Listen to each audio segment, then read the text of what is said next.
Bismillahirrahmanirrahim. Assalamualaikum warahmatullahi wabarakatuh. Alhamdulillahirabbil alamin. Wassalatu wassalamu ala Rasulillah wa ala alihi wa sahbihi wa mawalah. Asyhadu an la ilaha illallah wahdahu la syarikalah wa asyhadu anna Muhammadan abduhu wa rasuluhu la nabiyya ba'dah. Allahumma shalli ala Sayyidina Muhammad wa ala ali Sayyidina Muhammad. Jamaah rahimakumullah dan netizen yang budiman. Kita tahu bahwa di setiap fase kehidupan kita pasti kita memiliki yang namanya masalah. Semua cobaan dalam hidup kita sudah lalui. Data yang kita dapatkan ada yang menarik Bapak Ibu, bahwasannya di akhir tahun 2021 kemarin ada sebuah survei yang dipublish kemudian di Jawa Pos Online. Dari 18.000 responden di 21 negara telah disurvei yang mendapatkan hasil bahwa selama era pandemi ini tingkat stres di masyarakat mengalami kenaikan. Tetapi jamaah rahimakumullah, sesungguhnya yang membedakan kita tatkala menghadapi masalah adalah bagaimana kita merespon masalah tersebut. Ada sebagian orang yang kemudian menyalahkan dirinya sendiri, ada yang kemudian menyalahkan keadaan, ada yang juga kemudian menyalahkan Allah Subhanahu wa Ta'ala. Na'udzubillahi min zalik. Jamaah rahimakumullah, sesungguhnya setiap masalah yang kita hadapi adalah cobaan dari Allah Subhanahu wa Ta'ala. Sebagaimana Allah Subhanahu wa Ta'ala berfirman, kullu nafsin dha'iqatul maut. Setiap jiwa pasti akan mati. Dan kami menguji, kata Allah Subhanahu wa Ta'ala, dengan keburukan dan kebaikan sebagai cobaan. Dan kepada kamilah kalian kembali. Allah Subhanahu wa Ta'ala telah mengisyaratkan dalam Quran bahwasannya semua masalah, semua cobaan yang kita hadapi merupakan ujian dari Allah Subhanahu wa Ta'ala, baik itu berupa keburukan dan juga berupa kebaikan. Barangkali kita berpikir bahwa ujian atau masalah yang kita hadapi adalah ujian yang terberat dalam hidup kita. Tetapi ingat bahwasannya para nabi dan rasul terdahulu pun juga merasakan bagaimana Allah Subhanahu wa Ta'ala menguji hidup mereka. Orang-orang soleh di zaman terdahulu juga mengalaminya. Dan jika kita menghadapi suatu masalah dan merasa kemudian itu yang paling berat buat diri kita, mungkin ada baiknya kita mempelajari kisah-kisah terdahulu tentang para nabi. Saya akan ambil contoh misalkan tentang kisah betapa ujian yang berat diterima oleh Nabi Ayub alaihissalam. Dalam kisah disebutkan bahwasannya Nabi Ayub alaihissalam diberikan begitu banyak kenikmatan oleh Allah Subhanahu wa Ta'ala, berupa harta, anak, istri, kekuasaan dan sebagainya. Tetapi apa yang dilakukan Nabi Ayub alaihissalam? Beliau senantiasa berzikir kepada Allah Subhanahu wa Ta'ala. Beliau bersedekah pada fakir miskin. Banyak orang yang kemudian menyukai beliau, tetapi ada yang tidak menyukai beliau. Siapa itu? Yaitu iblis. Dikisahkan dan diriwayatkan bahwasannya iblis kemudian meminta kepada Allah Subhanahu wa Ta'ala dengan mengatakan, ya Rabb, sesungguhnya Ayub taat kepadamu hanya karena ia memiliki kekayaan, hanya karena ia memiliki harta yang berlimpah dari engkau ya Rabb.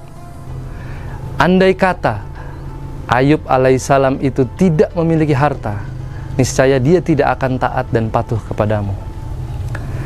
Lalu kemudian diriwayatkan bahwasannya Allah Subhanahu wa Ta'ala kemudian mengizinkan iblis tersebut untuk menguji Nabi Ayub alaihissalam melalui hartanya.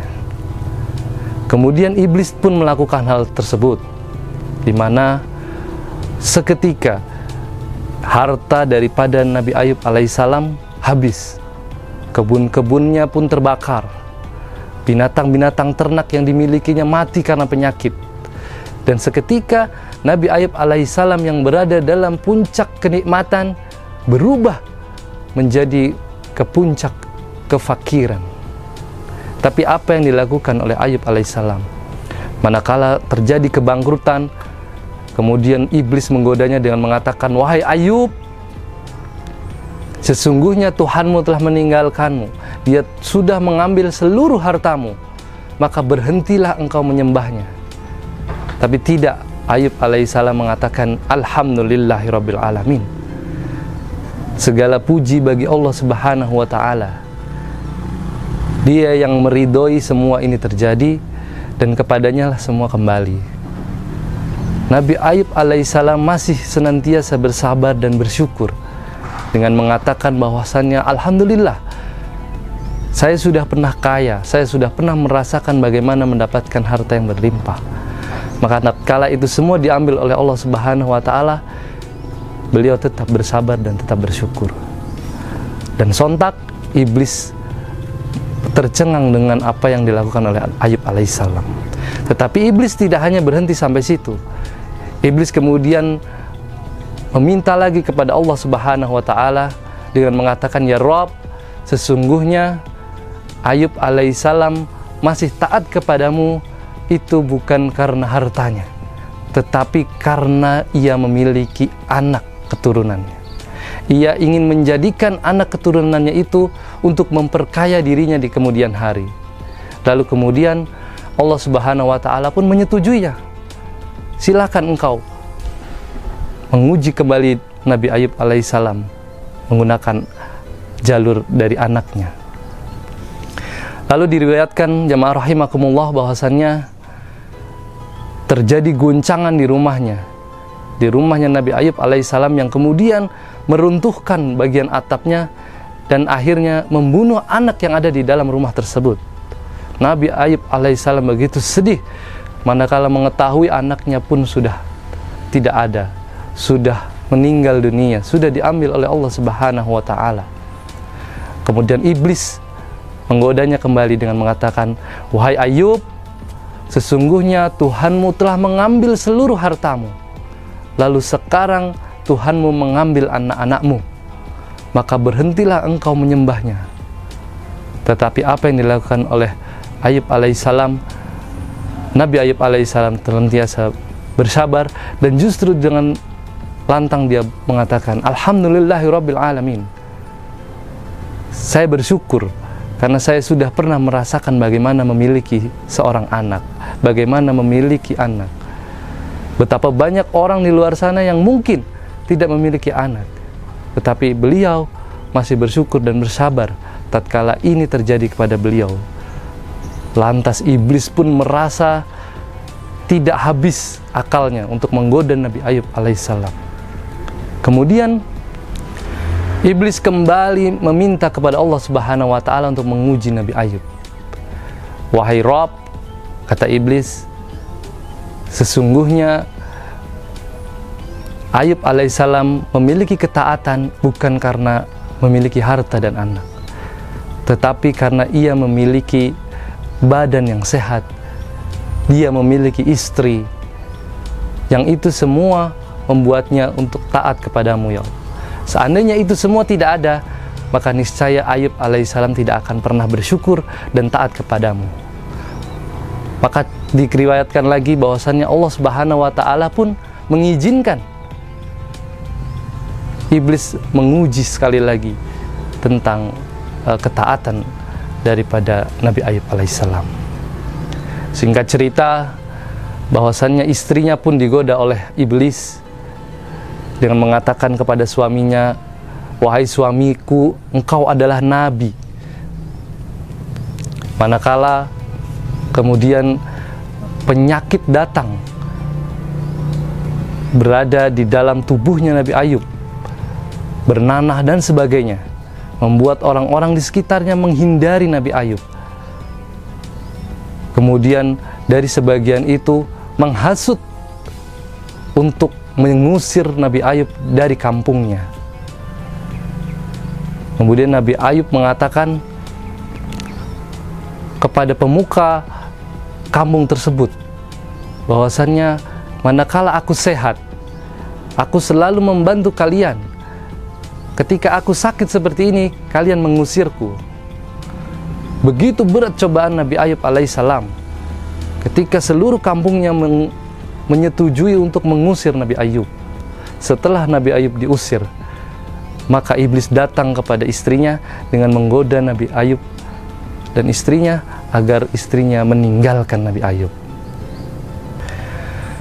Jamaah rahimakumullah dan netizen yang budiman, kita telah memahami bahwasanya Nabi Ayub alaihissalam merupakan orang soleh, hamba yang soleh dari hamba-hamba Allah Subhanahu wa Ta'ala, dan Allah mengizinkan untuk mengujinya melalui hartanya, melalui anak-anaknya, melalui badannya dan keluarganya.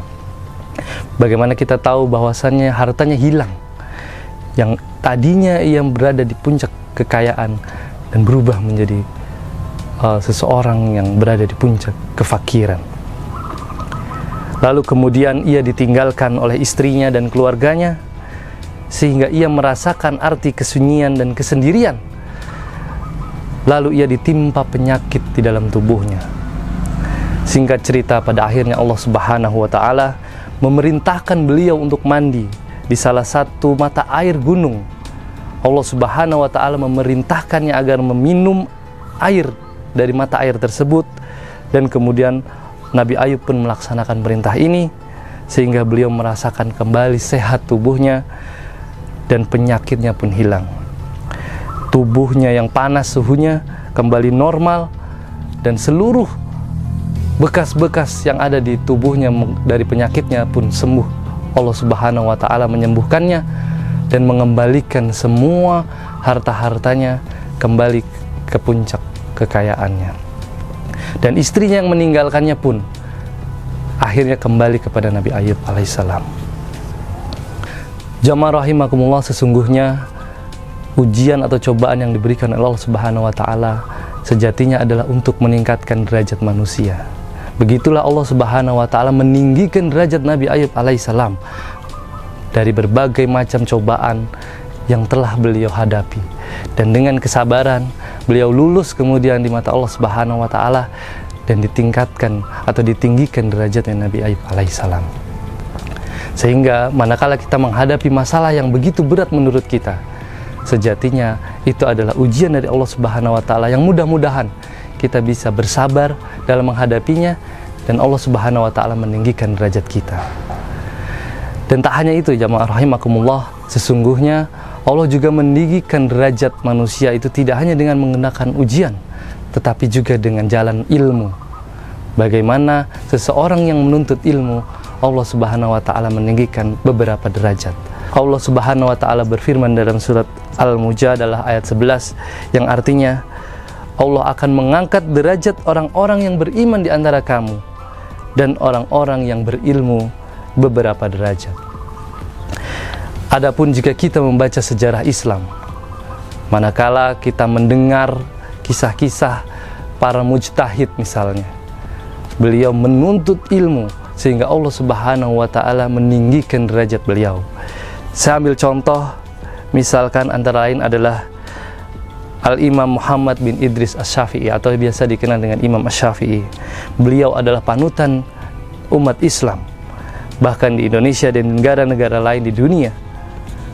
Beliau lahir di tahun 150 Hijriah di Gaza, Palestina. Al-Imam Asy-Syafi'i, beliau adalah seorang imam yang lahir dari keluarga miskin, dari keluarga yang bukan dari derajat orang-orang kaya, bukan dari kalangan para raja, namun ketekunan beliau dalam belajar mengangkat derajat beliau menjadi orang-orang yang soleh, yang menjadi ahli fikih, yang bahkan menjadi panutan di negara Indonesia. Jamaah rahimakumullah, jangan lupa bahwasannya Allah Subhanahu wa Ta'ala menyebut kita sebagai umat yang terbaik. Allah berfirman, kuntum khairu ummat ukhrijat linnas ta'muruna bil ma'ruf wa tanhauna 'anil munkar wa tu'minuna billah. Dalam surat Ali Imran ayat 110, Allah Subhanahu wa Ta'ala berfirman, kamu adalah umat yang terbaik, yang dilahirkan untuk manusia, menyuruh kepada yang ma'ruf dan mencegah kepada yang mungkar, dan juga beriman kepada Allah Subhanahu wa Ta'ala. Maka mudah-mudahan manakala kita menghadapi masalah dengan bersabar, kita juga senantiasa berusaha untuk terus menuntut ilmu dan mempertahankan 3 karakter ini, yaitu menyuruh kepada yang ma'ruf, mencegah kepada yang mungkar, dan juga tetap beriman kepada Allah Subhanahu wa Ta'ala. Kita benar-benar mendapatkan label sebagai umat yang terbaik di sisi Allah Subhanahu wa Ta'ala, dan insya Allah Allah Subhanahu wa Ta'ala akan senantiasa meninggikan derajat kita di sisi Allah Subhanahu wa Ta'ala. Wallahu a'lam bishawab. Demikian yang bisa kami sampaikan, mudah-mudahan ini bermanfaat bagi kita semua. Billahi taufiq wal hidayah. Wassalamualaikum warahmatullahi wabarakatuh.